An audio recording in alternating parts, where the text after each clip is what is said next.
Hello everyone. तो स्वागत है आपका एजुकेशन पोर्टल पे। मैं सचिन विश्वकर्मा। आइए वीडियो को शुरू करते हैं।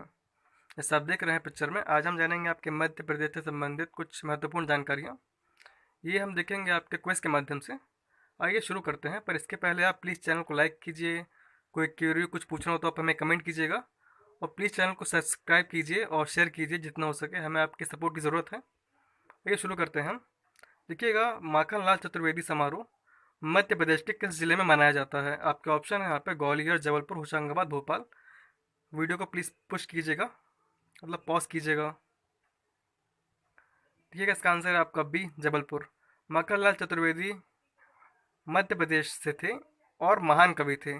उन्हें पंडित जी भी कहा जाता था। माखनलाल चतुर्वेदी समारोह मध्य प्रदेश के जबलपुर में मनाया जाता है। इसको आप याद रखिएगा, पेपर में पूछे जाने की संभावना काफ़ी ज़्यादा होती है कि माखनलाल चतुर्वेदी समारोह मध्य प्रदेश के जबलपुर में मनाया जाता है। माखनलाल चतुर्वेदी समारोह।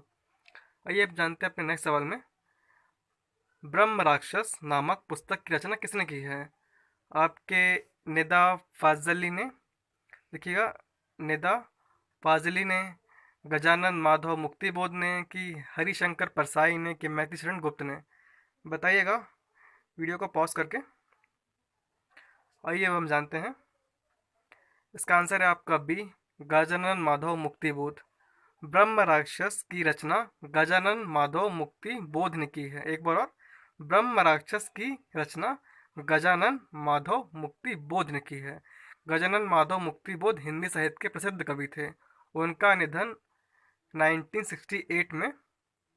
वो मध्य प्रदेश के शिवपुरी जिले से संबंधित थे। आइए हम जानते हैं नेक्स्ट अपना सवाल। कैसा चांद बना देता है, या फिर कैसा चांद बना देती है की रचना किसने की है? बताइएगा। माखनलाल चतुर्वेदी, सुभद्रा कुमारी चौहान, हरिशंकर परसाई, राहत इंदौरी। कैसा चांद बना देती है, बताइएगा। आइए तो हम देखते हैं। इसका आंसर है आपका ए, माखनलाल चतुर्वेदी। कैसा चांद बना देती है एक प्रसिद्ध हिंदी साहित्य की पुस्तक है। इसकी रचना पंडित माखनलाल चतुर्वेदी ने की है। उन्हें पंडित जी भी कहा जाता था। और माखनलाल चतुर्वेदी समारोह आपके जबलपुर में मनाया जाता है। अभी हमने देखा है आपके पहली सवाल में। ठीक है, इसके बाद आपका आता है क्वेश्चन नंबर 4। निम्नलिखित में से किस साहित्यकार को हिम हेमंत रागनी के लिए 1955 में साहित्य अकेडमी पुरस्कार दिया गया है? एक बार और, किस साहित्यकार को हेमंत रागनी के लिए 1955 में, देखिएगा, 1955 में साहित्य अकेडमी पुरस्कार दिया गया है? हरिशंकर परसाई, पंडित माखनलाल चतुर्वेदी, सुभद्रा कुमारी चौहान, की गजानन माधव मुक्ति बोध? बताइएगा। आइए हम देखते हैं इसका आंसर। इसका आंसर है आपका बी, पंडित माखनलाल चतुर्वेदी को हेमंत रागनी, माफ कीजिएगा, हेमंत रागनी के लिए 1955 में साहित्य अकेडमी पुरस्कार दिया गया है। ये भारत के प्रसिद्ध कवि थे। उनकी कविता पुष्प की अभिलाषा बहुत प्रसिद्ध है। वो मध्य प्रदेश के होशंगाबाद जिले से संबंधित थे। वो एक स्वतंत्र सेनानी भी थे, एक स्वतंत्रता सेनानी भी थे। वो छायावाद के प्रसिद्ध कवि थे। उन्होंने प्रसिद्ध रचना हेमंत रागनी के लिए 1955 में साहित्य अकेडमी पुरस्कार भी प्राप्त हुआ है। देखिएगा, इसके बाद आपका सवाल आता है। वीरों का कैसा हो बसंत की रचना किसने की है? मे भी शायद आपको पता हो, बताइएगा। इसके ऑप्शन है आपके सुभद्रा कुमारी चौहान, पंडित माखनलाल चतुर्वेदी, मैथिली शरण गुप्त, सुमित्रा नंदन पंत। बताइएगा। आइए देखते हैं। इसका आंसर है आपका ए, सुभद्रा कुमारी चौहान। सुभद्रा कुमारी चौहान भारत की एक कवित्री थी। वीरों का कैसा हो बसंत उनकी ही रचना है। ये वीर रस की कविताओं के लिए जानी जाती हैं। देखिए, वीर रस का मतलब यहाँ पे होता है कि कितने ज़्यादा आप उत्कोष और कितने ज़्यादा आप उत्साह से इस चीज़ को बता रहे हो। और झांसी की रानी पर लिखी हुई उनकी कविता हिंदी साहित्य के लिए बहुत प्रसिद्ध है। आपने सुना होगा, खूब लड़ी रे मर्दानी वो तो झांसी वाली रानी थी। इसमें भी आपका सुभद्रा कुमार चौहान का बहुत बड़ा हाथ है। मतलब लिखा तो नहीं, तो हाथ तो होगा उन्हीं का ही। आइए देखते हैं नेक्स्ट सवाल अपना।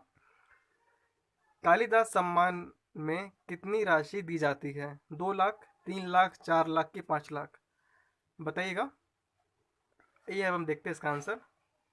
इसका आंसर है ए, 2 लाख रुपए। कालिदास सम्मान नाटक के क्षेत्र में उत्कृष्ट कार्य करने के लिए दिया जाता है। देखिए, लोगों को कन्फ्यूजन होता है कि सम्मान उनको समझने में थोड़ी दिक्कत जाती है। जो आपका कालिदास सम्मान है वो आपके नाटक से संबंधित है। देखिएगा जो कि संगीत नाटक अकेडमी द्वारा दिया जाता है, मात्र 2 लाख रुपए की राशि के साथ, जो कोई भी इसमें विजयी या फिर पास होके आता है। आइए अब हम देखते हैं आपका सवाल नंबर 7। फाड़के स्टूडियो, देखिएगा फाड़के स्टूडियो मध्य प्रदेश के किस जिले में स्थापित है? ग्वालियर, रेवा या फिर रीवा, धार, भोपाल, बताइएगा। फाड़के स्टूडियो मध्य प्रदेश के किस जिले में स्थापित है, अपने किस जिले में है? इसका आंसर आपका सी, धार। देखिए शब्द ही लिखा हुआ है फाड़ के, और धार में भी क्या होता है, आपका किसी चीज़ को काटेंगे तो वो भी फट जाएगा, तो आपको चीज़ समझने में आसानी होगी यहाँ पे। फाड़ के स्टूडियो मध्य प्रदेश के धार जिले में है, जो कि प्रसिद्ध कलाकार रघुनाथ कृष्ण फाड़के की स्मृति में बनाया गया है। थोड़ा इसको पढ़िएगा, इसका नाम दोबारा।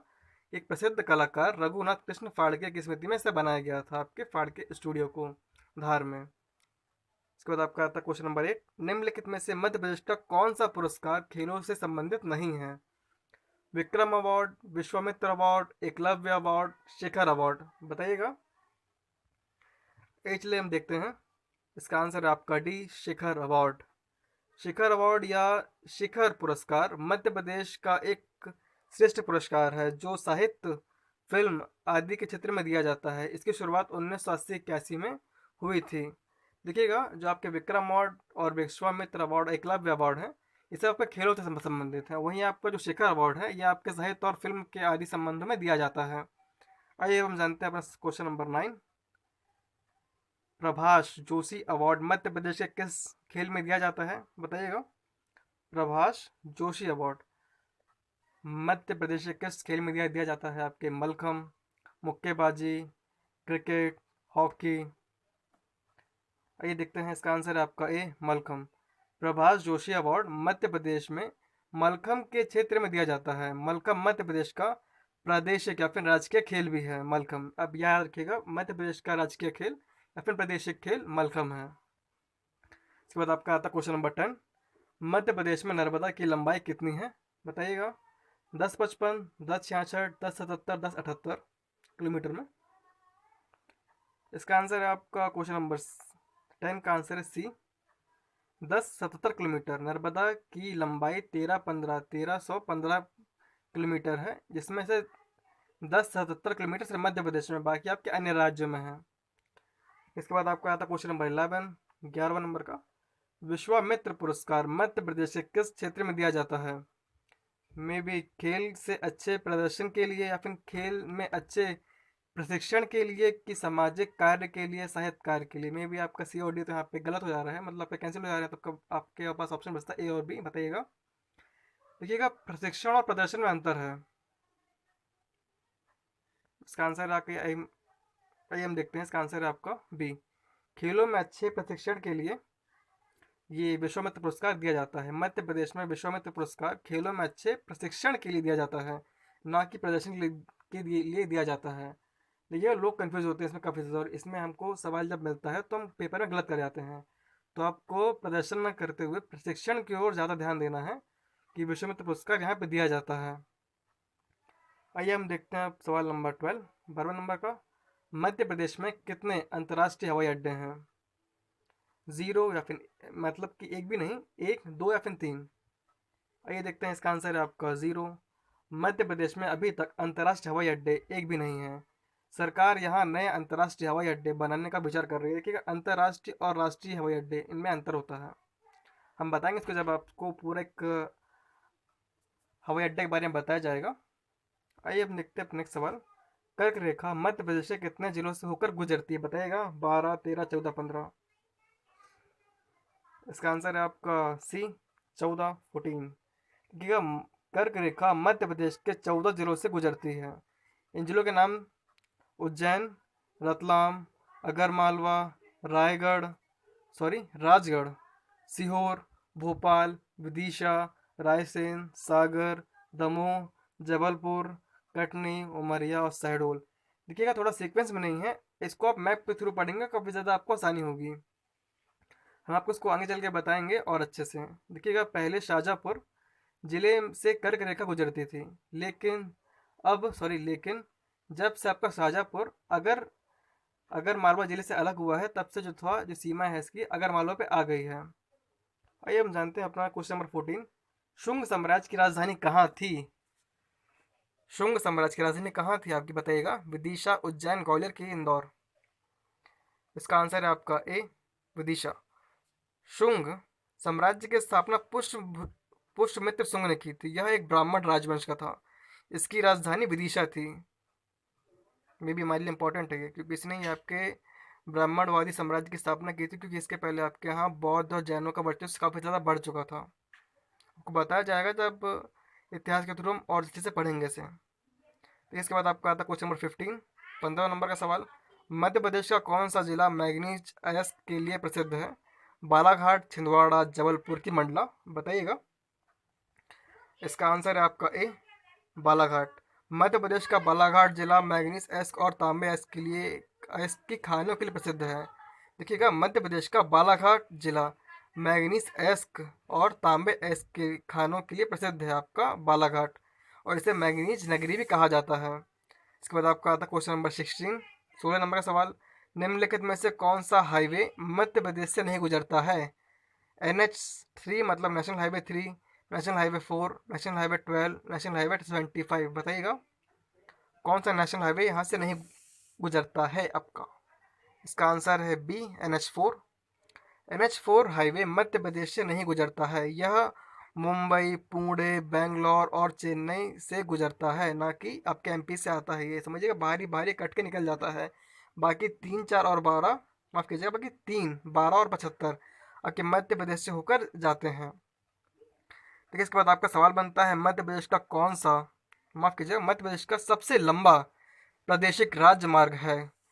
State highway 17, state highway 18, state highway 19, state highway 20? बताइएगा आपके प्रादेशिक सबसे लंबा राजमार्ग कौन सा है? इसका आंसर है सी, NH, NH नहीं, स्टेट हाईवे SH19। हाँ, स्टेट हाईवे 19 743 743 किलोमीटर लंबा प्रादेशिक राजमार्ग है, और उत्तर प्रदेश के जैतपुर से मध्य प्रदेश होते हुए महाराष्ट्र के नागपुर तक जाता है। इसको याद रखिएगा, SH19। इसके बाद आपका आता क्वेश्चन नंबर 18। कौन सा राज्य मध्य प्रदेश के साथ सबसे लंबी सीमा साझा करता है? राजस्थान, छत्तीसगढ़, गुजरात की उत्तर प्रदेश? बताइएगा। इसका आंसर है आपका ए, उत्तर प्रदेश। मध्य प्रदेश के साथ सबसे लंबी सीमा साझा करता है ये। आइए हम देखते हैं क्वेश्चन नंबर 19। मध्य प्रदेश का कौन सा जिला राजस्थान की सीमा पर नहीं है? गुना, नीमच, अलीराजपुर, मंदसौर? एक बार और, मध्य प्रदेश का कौन सा जिला राजस्थान की सीमा पर नहीं है? गुना, नीमच, अलीराजपुर, मंदसौर? बताइएगा।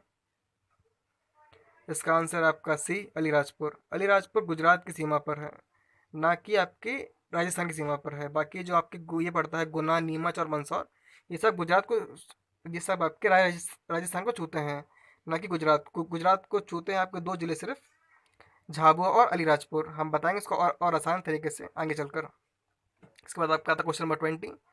Lakshmi Bai national institute of physical education Madhya Pradesh में कहाँ है? एक बार और, Lakshmi Bai national institute of physical education Madhya Pradesh में कहाँ पर है? बताइएगा। ग्वालियर, सतना, अलीराजपुर, इंदौर? आइए देखते हैं इसका आंसर। इसका आंसर है आपका एक, Gwalior. Lakshmibai national institute of physical education Madhya Pradesh में सांस्कृतिक शिक्षा और शारीरिक शिक्षा का एक अच्छा संस्था है, जो ग्वालियर में है। मतलब समझिएगा, यहाँ पे सांस्कृतिक और शारीरिक रूप से दोनों प्रकार से यहाँ पे अच्छी शिक्षा प्रदान होती है, जो कि ग्वालियर में स्थापित है आपका। इसकी स्थापना भारत सरकार ने 1957 में Lakshmibai college of physical education के रूप में की थी। देखिएगा, 1957 में, 1857 की क्रांति के ठीक 100 साल बाद की बात है। 1957 में आपके ग्वालियर में की गई है Lakshmibai national institute of physical education की स्थापना, जिसमें आपके सांस्कृतिक और शारीरिक रूप से अच्छी संस्था का एक उदाहरण है, जो कि ग्वालियर में स्थापित है। आइए अब हम जानते हैं क्वेश्चन नंबर 21 आपका 21वें नंबर का। मध्य प्रदेश में चित्रकूट तीर्थ किस जिले में है? सतना, छतरपुर, झाबुआ की ग्वालियर? ये भी इसका आंसर है ए, सतना। मध्य प्रदेश में चित्रकूट बघेलखंड क्षेत्र में के सतना जिले में पड़ता है। यह उत्तर प्रदेश के चित्रकूट जिले की सीमा पर है, जिसका मुख्यालय चित्रकूट धाम है। एक बार और, मध्य प्रदेश में चित्रकूट बघेलखंड क्षेत्र के सतना जिले में पड़ता है, मतलब जिले में है। यह उत्तर प्रदेश के चित्रकूट जिले की सीमा पर, जिसका मुख्यालय चित्रकूट धाम पर है। इसके बाद आपका आता क्वेश्चन नंबर 12। बेजू बावरा की समाधि मध्य प्रदेश में कहाँ है, बताइएगा? ग्वालियर, इंदौर, चंदेरी की भोपाल? बेजू बावरा की समाधि मध्य प्रदेश में कहाँ पर है? ग्वालियर, इंदौर, चंदेरी, भोपाल? आइए अब देखते हैं इसका आंसर। इसका आंसर है आपका सी, चंदेरी। बैजू बावरा का असली नाम बैजनाथ मिश्र था, जो एक महान संगीतज्ञ थे। उनका निधन 1610 में हुआ था। उनकी समाधि चंदेरी में है। एक बार और, बेजू बावरा का असली नाम बैजनाथ मिश्र था। देखिए, बैजनाथ मिश्र था, एक महान संगीतज्ञ थे, और उनका निधन 1610 में हुआ था। उनकी समाधि चंदेरी में स्थापित है। इसके बाद आपका आता क्वेश्चन नंबर 23। मध्य प्रदेश में कितने ज्योतिर्लिंग हैं? 1, 2, 3 कि 4? बताइएगा। इसका सही आंसर है आपका 2। भारत में 12 ज्योतिर्लिंग हैं और 2 मध्य प्रदेश में हैं। उज्जैन में महाकालेश्वर और आपके खंडवा में ओमकारेश्वर। ये शायद आपको पता होगा ये। आइए हम देखते हैं इसके आगे। नेक्स्ट सवाल आपका 24। केवटी जलप्रपात किस नदी पर स्थापित है? महानदी, नर्मदा नदी, चंबल नदी कि इनमें से कोई नहीं? बताइएगा। इसका आंसर है आपका ए, महानदा नदी। केवटी जलप्रपात मध्य प्रदेश के रीवा जिले के, देखिए रेवा या फिर रीवा जिले के तमसा नदी की सहायक नदी महाना पर है। महाना पर है। यह 98 मीटर ऊंचा है और देश में 24वें नंबर पर आता है। एक बार और, केवटी जलप्रपात मध्य प्रदेश के रीवा जिले के तमसा नदी की सहायक नदी महाना पर है। यह 98 मीटर ऊंचा है और देश में 24वें नंबर पर आता है। आइए हम जानते हैं नेक्स्ट सवाल, आपका सवाल नंबर 25वां। महाराज विक्रमादित्य की राजधानी मध्य प्रदेश में कहाँ थी? उज्जैन, विदिशा, भोपाल की ग्वालियर? मतलब इनकी राजधानियों में से मध्य प्रदेश में कहाँ पे इनकी राजधानी थी? बताइएगा। महाराज विक्रमादित्य की राजधानी मध्य प्रदेश में कहाँ थी? उज्जैन, विदिशा, भोपाल की ग्वालियर? इसका आंसर है आपका ए, उज्जैन। महाराज विक्रमादित्य उज्जैन के क्षत्रिय राजा थे। उन्होंने भारत से शकों को खदेड़ा और विक्रम संवत की स्थापना की। उसके बाद विक्रमादित्य एक उपाधि बन गई, ना कि नाम रह गया। एक उपाधि के तौर पे विक्रमादित्य चलने लगा, मतलब एक उपाधि के रूप में नाम को। आइए जानते हैं इसके बाद सवाल नंबर 26। इंदौर घराना किसने स्थापित किया था? उस्ताद आमिर खान ने, उस्ताद बिस्मिल्लाह खान ने, अब्दुल करीम खान ने कि इनमें से कोई नहीं? बताइएगा। इंदौर घराना सुना होगा शायद आपने। इसका आंसर है आपका, इंदौर घराने की स्थापना उस्ताद आमिर खान ने। इसका आंसर है आपका ए, इंदौर घराने की स्थापना उस्ताद आमिर खान ने की है। इसको याद रखिएगा, आमिर खान। इसके बाद आपका आता है क्वेश्चन नंबर 27, 27वां। मध्य प्रदेश के उस्ताद आमिर खान क्यों प्रसिद्ध थे? सितार वादक के लिए, वीणा वादक के लिए, शहनाई वादक के लिए कि ख्याल गायन, मतलब कि अपने ख्यालों में गाना गाया करते थे उसके लिए? बताइएगा। इसका सही आंसर है आपका डी, ख्याल गायन के लिए। समझिएगा अब, बनी बात है, उस्ताद ने तो उनको कौन जोड़ देगा कि तुम ये बजाओ वो बजाओ। तो उस्ताद आमिर खान ख्याल गायन के प्रसिद्ध थे, मतलब कि ख्याल गायन क्या करते थे। इसका आंसर है डी। इसके बाद आपका था क्वेश्चन नंबर 28, 28वां नंबर का। ग्वालियर का ग्वालियर का गुजरी महल किसने बनवाया था? राजा मान सिंह तोमर ने, राजा परमाल देव ने, राजा सूरजपाल ने, यशवंत राव होलकर ने? बताइएगा। एक बार और, ग्वालियर का गुजरी महल किसने बनवाया था? राजा मान सिंह तोमर ने, राजा परमाल देव ने, राजा सूरजपाल ने, यशवंत राव होलकर ने? बताइएगा। ये देखते हैं इसका आंसर। इसका आंसर है आपका ए, राजा मान सिंह तोमर ने। ग्वालियर का गुजरी महल राजा मान सिंह तोमर ने अपनी ग्वालनी ग्वालिनी प्रेम माफ कीजिएगा, ग्वालिनी प्रेमिका के लिए बनवाया था। हरियाणा के हिसार का गुजरी महल फिरोज शाह तुगलक ने बनवाया। देखिएगा, आपके जो हरियाणा में हिसार का गुजरी महल है वो फिरोज शाह तुगलक ने बनवाया था। जो आपके ग्वालियर में गुजरी महल है वो आपके राजा मान सिंह तोमर ने बनवाया था, अपनी ग्वालिन प्रेमिका के याद में बनवाया था इनने। आइए हम देखते हैं क्वेश्चन नंबर 29, 29वां सवाल। सहस्त्रधारा जलप्रपात किस नदी पर स्थापित है? बताइएगा। चंबल, ताप्ती, माही की नर्मदा। आइए देखते हैं इसका आंसर। आंसर है डी, नर्मदा। सहस्त्रधारा जलप्रपात नर्मदा पर स्थापित है। मे बी हमारा सबसे सिंपल क्वेश्चन तो ये था अभी तक का। उसके बाद आपका था क्वेश्चन नंबर 30। निम्नलिखित में से कौन सा शहर प्रसिद्ध राजा कार कार्तीय वीर अर्जुन की राजधानी थी? कार्तीय वीर्य अर्जुन की राजधानी थी आपके जो प्रसिद्ध राजा हुए। महेश्वर, ग्वालियर, इंदौर की उज्जैन। इसका आंसर है आपका ए, महेश्वर। महेश्वर शहर खरगोन जिले में है। यह कभी कार्तीय कार्तवीर अर्जुन की राजधानी थी। इसे सहस्त्रबाहु भी कहा जाता था। वह भगवान परशुराम से युद्ध करते हुए सेना सहित मारा गया था। समझिएगा, ये सब मतलब काफ़ी ज़्यादा प्रचलित और ख्याति व्यक्ति थे जिन्हें भगवान के द्वारा मारा जा रहा है। हमने सब माना है कि परशुराम भगवान विष्णु के अवतार हैं। आइए हम जानते हैं अपने सवाल की ओर। नेक्स्ट, गोटमार मेला मध्य प्रदेश के किस जिले में लगता है? बताइएगा। गोटमार मेला मध्य प्रदेश के किस जिले में लगता है? बालाघाट, सिवनी मतलब कि शिवनी, छिंदवाड़ा की खंडवा। बताइएगा। गोटमार, इसका आंसर है आपका सी, छिंदवाड़ा। गोटमार मेला मध्य प्रदेश के छिंदवाड़ा जिले में लगता है। ये चीज़ याद रखिएगा। और एक चीज़ और, छिंदवाड़ा से आपका कनेक्ट होते हैं यहाँ पे कमलनाथ साहब जो पूर्व सीएम रह चुके हैं मध्य प्रदेश के। पहले ये यहाँ से चुनाव क्षेत्र में लड़के आते थे, अब इनके बेटे नकुल नाथ आते हैं छिंदवाड़ा से। ये चीज़ याद रखिएगा पॉलिटिकल बेस से। देखिएगा, अब थोड़ा यहाँ पे सवाल को दोबारा रिपीट करते हैं। यहाँ पे गोटमार मेला मध्य प्रदेश के छिंदवाड़ा जिले में लगता है। इसके बाद आपका पड़ता क्वेश्चन नंबर 32, 32वां सवाल। में भी अगर आप यहाँ तो जुड़े हैं तो प्लीज़ चैनल को लाइक कीजिए, शेयर कीजिए, कमेंट कीजिए और मेरा सपोर्ट कीजिए यार। इसका सवाल बनता है आपका 32। निम्नलिखित में से क्या मध्य प्रदेश का मंडल नहीं है?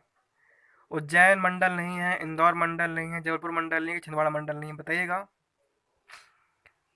इसका आंसर है आपका डी, छिंदवाड़ा मध्य प्रदेश का मंडल नहीं है। यह जबलपुर जिले के अंतर्गत आता है। देखिए, मंडल का तात्पर्य यहाँ पे आपके डिस्ट्रिक्ट वाइज बताया गया है। डिस्ट्रिक्ट मतलब संभाग से जोड़ा गया है। देखिए, आपका उज्जैन संभाग है, इंदौर संभाग है, जबलपुर संभाग है, ना कि छिंदवाड़ा संभाग है। छिंदवाड़ा खुद आपके जबलपुर संभाग के अंतर्गत आता है। इसे मंडल के द्वारा बताया गया है। ठीक है, इसके बाद आपका आता है क्वेश्चन नंबर 33, 33वां नंबर का सवाल। कर्क रेखा मध्य प्रदेश के किस जिले से नहीं गुजरती है? अभी हमने जाना था। मंदसौर से नहीं गुजरती है, उज्जैन से नहीं गुजरती है, रतलाम से, विदिशा से। बताइएगा। इसका आंसर है आपका ए, मंदसौर से। कर्क रेखा मध्य प्रदेश के मध्य से गुजरती है, जबकि मंदसौर जिला उत्तर प्रदेश में है। थोड़ा यहाँ पे करेक्शन कीजिएगा। कर्क रेखा मध्य प्रदेश के मध्य से गुजरती है, जबकि मंदसौर जिला उत्तर प्रदेश में है। थोड़ा क्वेश्चन यहाँ पे रॉन्ग है हालांकि, इसको मैं अच्छे से बताऊंगा दोबारा जब हम पढ़ेंगे तो। थोड़ा अलग गलत है, ठीक है। देखिए, प्लीज़ चैनल को लाइक कीजिए, शेयर कीजिए। जो गलतियाँ हो रही हैं वो तो मेरे से हो गई हैं, हम मुझसे ठीक करेंगे और आपके लिए और अच्छा लाएंगे कंटेंट। प्लीज़ सपोर्ट में। इसके बाद आपका आता है हरदौल की मनौती मध्य प्रदेश के किस क्षेत्र का लोकगीत है? बताइएगा। हरदौल की मनौती मध्य प्रदेश के किस क्षेत्र का लोकगीत है? बुंदेलखंड, बघेलखंड, मालवा की नीमर। बताइएगा। हरदौल की मनौती। यही देखते हैं इसका आंसर। इसका आंसर है ए, बुंदेलखंड। हरदौल की मनौती मध्य प्रदेश के बुंदेलखंड का लोकगीत है ये। हरदौल की मनौती, बुंदेलखंड। देखिएगा, बुंदेलखंड ज़्यादा बोल रहे थे लोग, खंड खंड करके। हरदौल की ज़्यादा बोलोगे तो बुंदा बनी होता है, आपने सुना होगा बुंदेल। बाकी बघेल अलग होता है, बुंदेल बुदबुदा रहे हैं मुँह पे। हरदौल मतलब हर बार बोलते रहते हैं, दौलते तोलते हैं। हरदौल की मनौती मध्य प्रदेश के किस क्षेत्र से संबंधित है? तो आपके बुंदेलखंड से संबंधित है, और ये एक लोकगीत है ये। फिर आपका आता है क्वेश्चन नंबर 35, 35वां नंबर का सवाल। मध्य प्रदेश में ऑल इंडिया रेडियो के कितने स्टेशन हैं? 1, 3, 5, 6, बताइएगा। इसका आंसर है 5। मध्य प्रदेश में ऑल इंडिया रेडियो के 5 स्टेशन हैं। भोपाल, इंदौर, छतरपुर, ग्वालियर, छिंदवाड़ा। एक बार और, भोपाल, इंदौर, छतरपुर, ग्वालियर, छिंदवाड़ा। भोपाल, इंदौर, छतरपुर, ग्वालियर, छिंदवाड़ा, आपके 5 all India radio station MP में हैं। हम 5 5 हैं ऐसे, हम 7 7 होता, सॉरी। फिर आपका आता है क्वेश्चन नंबर 36, 36 नंबर का सवाल। ऑल इंडिया रेडियो सेवा मध्य प्रदेश में किस नगर से शुरू की गई थी? ग्वालियर, भोपाल, इंदौर की उज्जैन। बताइएगा इसका आंसर। इसका आंसर है सी। ऑल इंडिया रेडियो की शुरुआत मध्य प्रदेश के इंदौर से हुई थी। ये देखते हैं अब नेक्स्ट अपना 37। मध्य प्रदेश की सबसे पुरानी जल विद्युत परियोजना कौन सी है? बाण सागर, इंदिरा सागर, गांधी सागर, रानी अवंतीबाई सागर। बताइएगा। इसका आंसर है आपका ए, बाण सागर, या फिर बाण सागर जिसे हम कहते हैं। गांधी सागर 1960, बाण सागर 1991, इंदिरा सागर 2005, रानी अवंतीबाई सागर 1988। देखिएगा यहाँ पे सन बकायदा यहाँ पे दिए बताए गए हैं। गांधी सागर परियोजना 1960, बाण सागर परियोजना 1991, इंदिरा सागर परियोजना 2005, और रानी अवंतीबाई सागर 1988। शायद इसको आपको पेपर आने की संभावना कुछ हो सकती है यहाँ तक। ये हम जानते हैं अपने नेक्स्ट सवाल की ओर 38। मध्य प्रदेश का सबसे ज़्यादा पावर वाला प्रोजेक्ट कौन सा है? इंदिरा सागर, बाण सागर, जवाहर सागर की गांधी सागर। बताइएगा। इसका आंसर है आपका बी। देखिए, ओल्ड इज गोल्ड, बनी बात। सबसे पुराना तो सबसे ज़्यादा पैसा इसी में लगा होगा, तो अब से लेकर अब तक लगते ही आ रहा है। बाण सागर परियोजना मध्य प्रदेश के सोन नदी पर शहडोल जिले में आती है। इसे पहले डिम्बा डिम्बा परियोजना कहा जाता था। इस परियोजना के लिए मध्य प्रदेश, उत्तर प्रदेश, बिहार ने साझा हस्ताक्षर किए हैं। क्योंकि सोन नदी जो है, देखिए, आपके एमपी से निकलकर सीधे बिहार में जाती है यूपी से होते हुए, तो बनी बात है इन 3 राज्यों को अपनी सहमति देनी पड़ेगी यहाँ पे आके। इसमें मध्य प्रदेश, उत्तर प्रदेश, बिहार के का जो यहाँ पे दिखेगा, जो विभाजन किया गया है, जो इससे विद्युत प्राप्त होगी आपकी, दो एक एक में खर्चों का वहन किया गया है कि इतने प्रकार से खर्चे बटेंगे और इतनी सबको पावर सप्लाई होगा। इसके बाद आपका आता है क्वेश्चन नंबर 39। उत्तर प्रदेश और मध्य प्रदेश का संयुक्त प्रोजेक्ट कौन सा है? राजघाट, माता टीला, बाण सागर की इनमें से कोई नहीं। बताइएगा। इसका आंसर है आपका ए, राजघाट। यूपी और एमपी का संयुक्त प्रोजेक्ट राजघाट है, जो बेतवा नदी पर है। यह मध्य प्रदेश के चंदेरी से 14 किलोमीटर दूर है। इसकी क्षमता 45 मेगावाट है, जिसमें हम बिजली उत्पन्न करते हैं। देखिएगा, MP UP Rajghat, MP UP Rajghat, दो लोग मिल रहे हैं दो शब्दों के, एमपी यूपी राज और घाट, दो दो से कि दो दो चार, यहाँ पे आपके वर्ड भी यहाँ दिख रहे हैं आपको शायद से। देखिए, राज कहाँ के लोग करते हैं सबसे ज़्यादा? यूपी में जाके आपको दरोगा एफएन ज़्यादा अच्छे पद में जो मिलेंगे, वो अपनी सत्ता चलाने के लिए कुछ भी बोल सकते हैं। घाट घाट का पानी पिया रहता है वो लोग ने, आपके एमपी वालों ने। तो राजघाट यूपी और एमपी का संयुक्त परियोजना है यहाँ पे। आइए हम जानते हैं सवाल 14 मतलब 40 की ओर।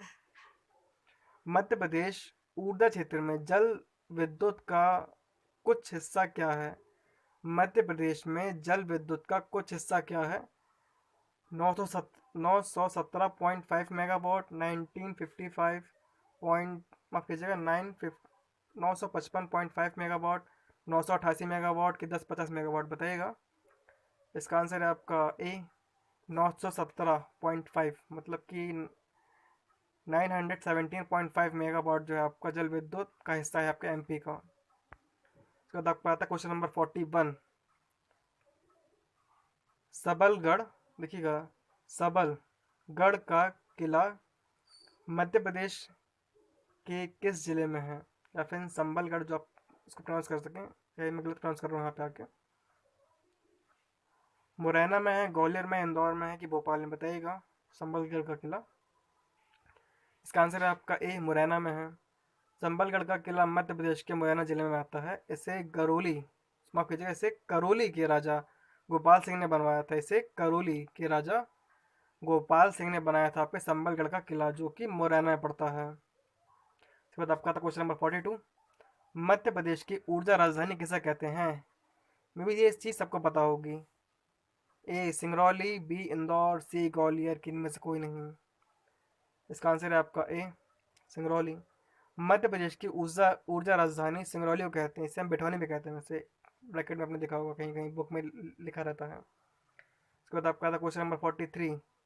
लाला हरदौल की कहानी किस क्षेत्र से संबंधित है? खजुराहो, ओरछा, महेश्वर, उज्जैन। लाला हरदौल की कहानी शायद सुनी हो आपने, बताइएगा मुझे। इसका आंसर है आपका बी ओरछा। लाला हरदौल की कहानी मध्य प्रदेश के ओरछा जिले से संबंधित है। ओरछा मध्य प्रदेश में मंदिरों के लिए प्रसिद्ध है, बनी बात है। और ये निमाड़ी के अंतर्गत आता है, जो आपका 52वां जिला बना है एमपी में। इसके बाद आपका आता है क्वेश्चन नंबर 44। कछवाहा राजपूतों की राजधानी सिहोनिया, माफ कीजिएगा, सिहोनिया मध्य प्रदेश के किस जिले में है? मुरैना, श्योपुर, छतरपुर, भिंड, बताइएगा। कछवाहा राजपूतों की राजधानी सिहोनिया मध्य प्रदेश के किस जिले में है? मुरैना, श्योपुर, छतरपुर, भिंड। इसका सही आंसर है आपका मुरैना। सिहोनिया कछवाहा राजपूतों की राजधानी थी। यह मध्य प्रदेश के मुरैना जिले में है। कछवाहा वंश की स्थापना 1115 से 1135 तक राज्य करने वाले राजा कीर्तिराज ने की थी। कीर्तिराज ने यहाँ पे कछवाहा राजपूतों की राजधानी सिहोनिया में बसाई थी, जो कि यहाँ पे मेन शासक रूप में बन के उभर के आए थे। इसके बाद आपका आता क्वेश्चन नंबर 45। मध्य प्रदेश का डेट्राइट किस शहर को कहा जाता है? पीतमपुरा, जबलपुर, इंदौर, छतरपुर, माफ कीजिएगा, बताइएगा। आपका डेट्रॉइट जिला, अपन डेट्रॉइट सिटी किसे कहते हैं? पीतमपुर, जबलपुर, इंदौर की छतरपुर। ये देखते हैं, इसका आंसर है आपका ए पीतमपुर। मध्य प्रदेश का डेट्रॉइट पीतमपुर शहर को कहा जाता है। यहाँ अनेक मैन्युफैक्चरिंग उद्योग हैं। यह मध्य प्रदेश के धार जिले में है और भारत का डेट्रॉइट चिरने को जाता है। कि कल को पूछा जाता है कि एमपी का डेट्रॉइट कैसे कहते हैं, तो एमपी का डेट्रॉइट पीतमपुर कहा जाता है। और वहीं बोला जाएगा कि ये, और जो आपका एमपी का डेट्रॉइट है पीतमपुर, पीतमपुर आपके धार में आता है। कल को पूछा जाता है कि भारत का डेट्रॉइट कहाँ है, तो बोलेंगे भारत का डेट्रॉइट आपका चेन्नई में है। ये भी याद कीजिएगा, संभावना काफ़ी ज़्यादा पेपर में आने की इसकी, क्योंकि मैन्युफैक्चरिंग से संबंधित उद्योग को बताया जा रहा है यहाँ पे। इसके बाद आपका आता क्वेश्चन नंबर 46। बचपन बचाओ आंदोलन की शुरुआत 1980 में मध्य प्रदेश के किस शख्स ने की थी? बताइएगा। शंकर दयाल शर्मा, कैलाश सत्यार्थी, लता मंगेशकर, जया बच्चन। बचपन बचाओ आंदोलन की शुरुआत 1980 में मध्य प्रदेश में किस शख्स ने की थी? शंकर दयाल शर्मा, कैलाश सत्यार्थी, लता मंगेशकर, जया बच्चन, बताइएगा। ये देखते हैं हम। इसका आंसर है बी कैलाश सत्यार्थी। बचपन बचाओ आंदोलन 1980 में कैलाश सत्यार्थी ने शुरू किया था। कैलाश सत्यार्थी भारत के बाल विकास एक्टिविस्ट है, मतलब कि इन्हें बच्चों और के लिए अच्छा काम करने के लिए एक अपना सहयोग प्रदान किया है। और उन्हें 2014 में मलाला यूसुफ जई के साथ नोबेल पुरस्कार भी दिया गया। बहुत बड़ी अच्छी बात है यह हमारे लिए। देखिएगा, इन्हें 2014 में मलाला यूसुफ जई के साथ नोबेल पुरस्कार दिया गया है, जबकि मलाला यूसुफ जई सबसे कम उम्र में प्राप्त करने वाली नोबेल पुरस्कार एक पहली महिला है जो सबसे कम उम्र में प्राप्त हुआ है। आइए हम जानते हैं अपना क्वेश्चन नंबर 47। मध्य प्रदेश में आईआईटी और आईआईएम किस शहर में स्थापित है? ग्वालियर, भोपाल, इंदौर की जबलपुर, बताइएगा।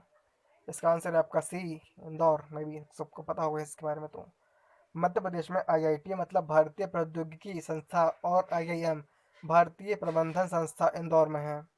आईआईटी आईआईएम इंदौर में है। इसके बाद आपका आता question number 48। Indian institute of science education and research Madhya Pradesh के कहाँ पर स्थित है? भोपाल, इंदौर, ग्वालियर, जबलपुर, बताइएगा इसका आंसर क्या होगा।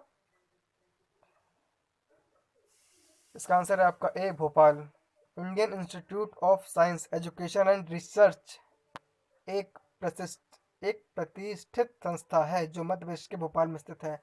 देखिएगा, सिंपल भाषा और समझा जाए तो इसे, अब बनी बात है रिसर्च से संबंधित बातें हैं तो कोई भी राज्य अपने राजधानी में से इसको रखेगा, तो इसका आंसर वैसे भी भोपाल होता। थोड़ा कॉमन सेंस वाला सवाल था यहाँ पे आके। आइए हम देखते हैं अपना नेक्स्ट क्वेश्चन। 49। मध्य प्रदेश में कितने केंद्रीय विश्वविद्यालय हैं? 1, 2, 3, 4 बताइएगा। मध्य प्रदेश में कितने केंद्रीय विश्वविद्यालय हैं? 1, 2, 3, 4। इसका आंसर है आपका 2। मध्य प्रदेश में 2 केंद्रीय विश्वविद्यालय हैं। डॉक्टर, केंद्रीय से मत संबंधित है यहाँ पे सरकारी। डॉक्टर हरि सिंह गौर विश्वविद्यालय जो कि सागर में है, और इंदिरा गांधी राष्ट्रीय ट्राइबल विश्वविद्यालय जो कि अनूपपुर जिले में पड़ता है।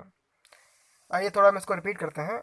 डॉक्टर हरिशंकर गौर विश्वविद्यालय सागर में आता है, और इंदिरा गांधी राष्ट्रीय ट्राइबल विश्वविद्यालय आपके अनूपपुर में आता है।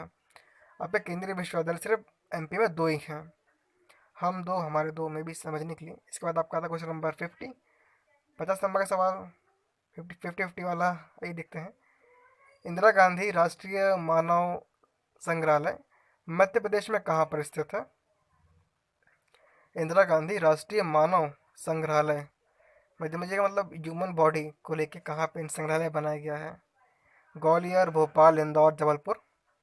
इसका सही आंसर है भोपाल आपका। इंदिरा गांधी राष्ट्रीय मानव संग्रहालय, देखिएगा मानव संग्रहालय की बात चल रही है यहाँ पे, राष्ट्रीय मानव संग्रहालय वो इंदिरा गांधी द्वारा के नाम से मध्य प्रदेश में भोपाल पर स्थापित है। यह मानव विकास पर आधारित है कि किस प्रकार मानव की जनरेशन आगे बढ़ी और उन्होंने सीखा चलना, मतलब समझिएगा आपके पूरा पाषाण काल से संबंधित है और आगे चल के आधुनिक भारत के मानव तक गई हुई है।